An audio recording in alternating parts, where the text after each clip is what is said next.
Okay, a little show and tell of what else I've gotten done on my lapbook project. I still haven't decided for sure on the front cover yet, toying with some ideas. I have decided on the back cover is going to have this large envelope pocket that I just made it. It's not a store-bought envelope.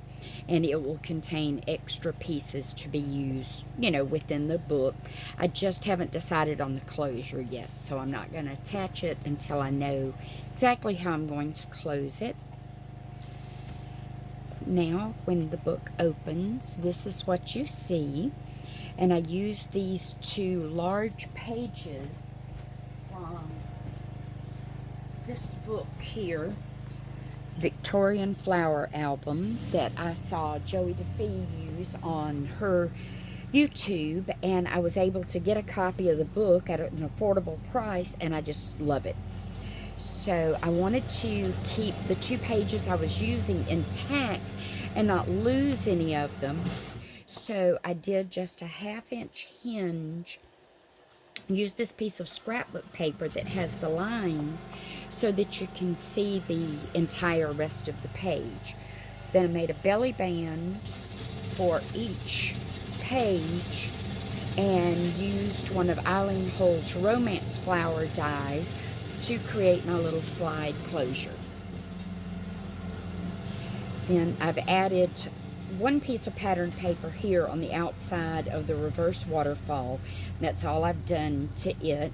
I decided I liked the way this belly band turned out. There was just something about that paper. So I decided just to put a piece of it there, and that's all I'm going to do to that little center spine. It was too tight to try to add anything into it.